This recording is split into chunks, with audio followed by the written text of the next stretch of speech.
अगर घुसपैठियों की बात की जाए तो उत्तर प्रदेश के मुख्यमंत्री भी घुसपैठिए हैं। अगर घुसपैठियों की बात की जाए तो उत्तर प्रदेश के मुख्यमंत्री भी घुसपैठिए हैं। एक बार सरकार छूट दे दे अम्बेडकर वाहिनी के लोगों को, तो इन सामंतवादियों को भारत से भगाने का काम अम्बेडकर वाहिनी करेगी। जो आर्य बाहर से आए थे, कहीं ना कहीं वो भी भाजपा में शामिल है, वो भी भाग जाएंगे क्या भाजपा से छोड़कर।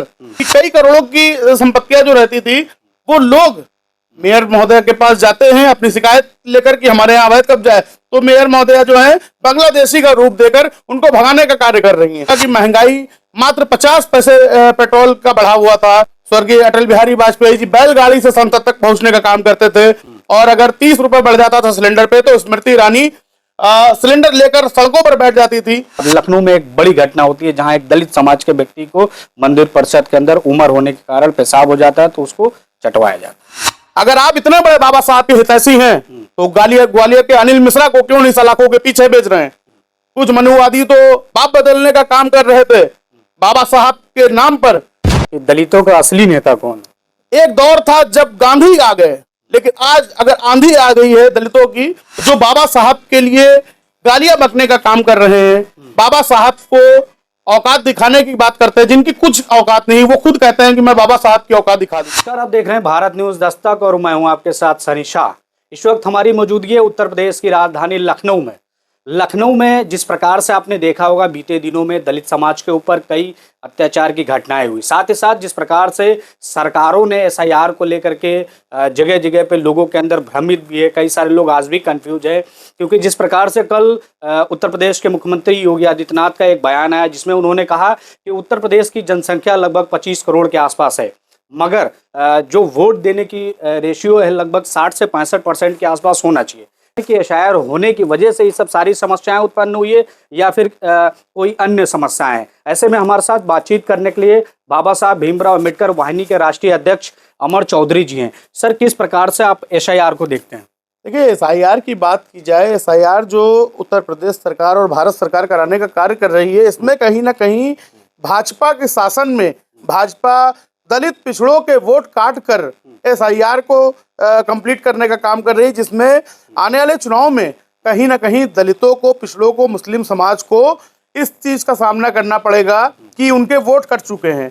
क्योंकि जब फॉर्म भरे जा रहे हैं तो फॉर्म में कहीं ना कहीं दलित, पिछड़े और अल्पसंख्यक समाज के वोट काटने का काम सरकार द्वारा किया जा रहा है, और कहीं ना कहीं जो लोग गलत फॉर्म भर देते हैं उनके भी वोट कट जा रहे हैं, और ये इस चीज का खामियाजा जनता को 2027 के चुनाव में सामने देखना पड़ेगा। मगर भारतीय जनता पार्टी तो लगातार इस बात को दावे कर रही है कि एसआईआर इसलिए है कि लोगों को वोट करने का अधिकार मिले, ज़्यादा से ज़्यादा वोट प्रतिशत का रेशियो बढ़ाया जाए, और जो विदेशी लोग एंटर कर चुके हैं देश में उन लोगों को भगाने का प्रोसेस है। देखिए, अगर विदेशी को भगाने का प्रोसेस है तो जो आर्य बाहर से आए थे, कहीं ना कहीं वो भी भाजपा में शामिल है, वो भी भाग जाएंगे क्या भाजपा से छोड़कर? उनको ही भगाने का काम करिए। अगर घुसपैठियों की बात की जाए तो उत्तर प्रदेश के मुख्यमंत्री भी घुसपैठिए हैं। भाई, उत्तराखंड से आकर यूपी में आज उत्तर प्रदेश के मुख्यमंत्री, तो सबसे पहले उनको कुर्सी छोड़नी चाहिए। अगर घुसपैठियों की बात की जाए, बाहर से आए हुए लोगों की बात की जाए। लखनऊ की जो मेयर हैं वो भी लगातार देखा होगा आपने, सोशल मीडिया हो चाहे न्यूज़ चैनल पे हो, लोगों के बीच में जाती हैं और जो असम से जो आए हुए लोग हैं, जो कबाड़ का काम करते हैं, साफ सफाई का जो काम करते हैं, उनके बीच जाते हैं, उनका घर तुड़वा दिया जाता है, झोपड़पट्टी को हटवा दिया जाता है, बिजली कनेक्शन कटवा दिया जाता है। तो क्या लगता है कि जिस प्रकार से लखनऊ में इस समय हो रहा है ये सब प्रोसेस, तो ये सब ठीक है क्या?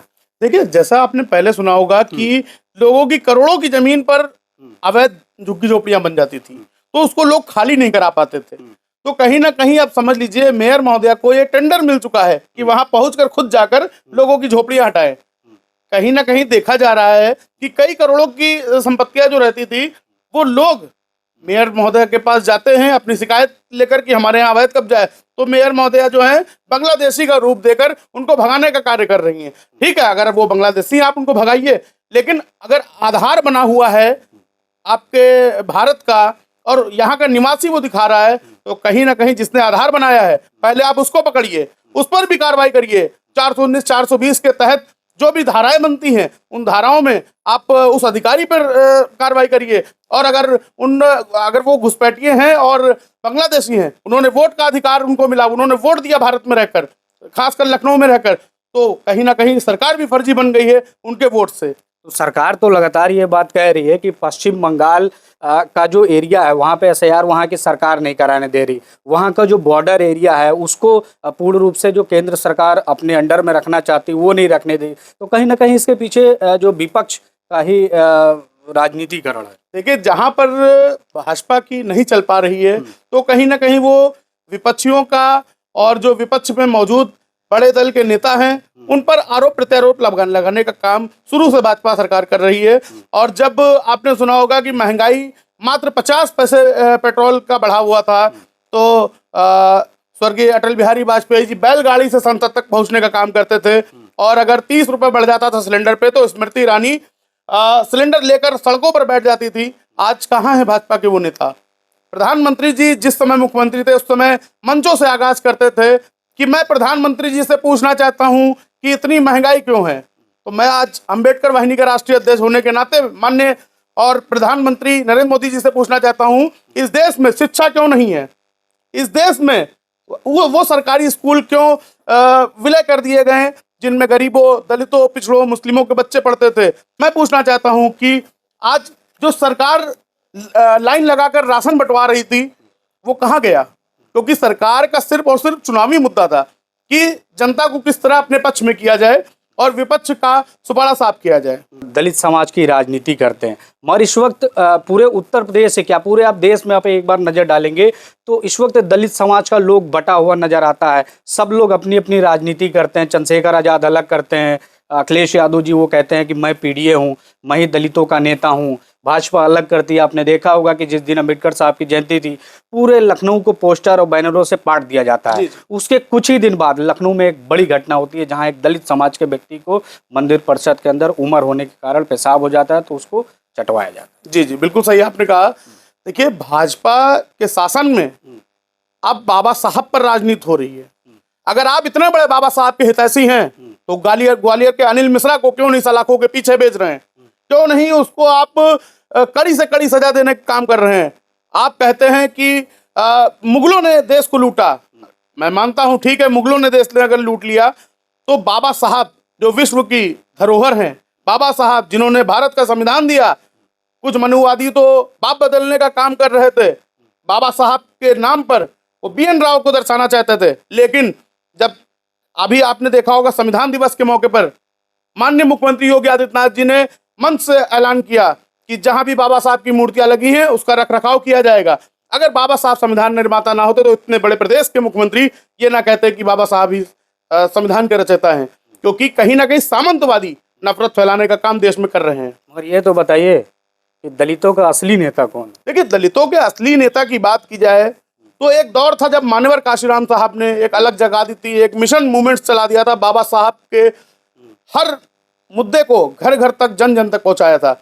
उन्हीं के रहमो करम पर और उन्हीं के पद चिन्हों पर चलकर बहन जी ने एक बड़ी कुर्सी पर विराजमान हुई और दलितों, पिछड़ों, अल्पसंख्यकों के हितों के लिए कार्य किया। और उत्तर प्रदेश में सर्वांगीण विकास की अगर बात की जाए तो आज लखनऊ जो चमक रहा है उन्हीं की देन है, नोएडा जो चमक रहा है उन्हीं की देन है। और इसके बाद अगर कोई चेहरा आता है तो आज के दौर में अगर किसी ने, एक दौर था जब गांधी आ गए, लेकिन आज अगर आंधी आ गई है दलितों की तो कहीं ना कहीं देखा जाए बड़े भाई श्री चंद्रशेखर आजाद जी का है, जिन्होंने भीम आर्मी के दम पर अपने दलित समाज के युवाओं को एकजुट करने का काम किया। भले ही हम लोग प्लेटफॉर्म अलग अलग हैं लेकिन मिशन मूवमेंट से एक है। जो मिशन मूवमेंट भीम आर्मी का है वही मिशन मूवमेंट अम्बेडकर वाहिनी का है। अम्बेडकर वाहिनी के आने वाले विधानसभा चुनाव उत्तर प्रदेश में 2027 में क्या विजन को लेकर के जाएगी, लोगों के बीच में क्या इंटरेस्ट लेकर के जाएंगे जिससे आपको लोग वोट दे सके?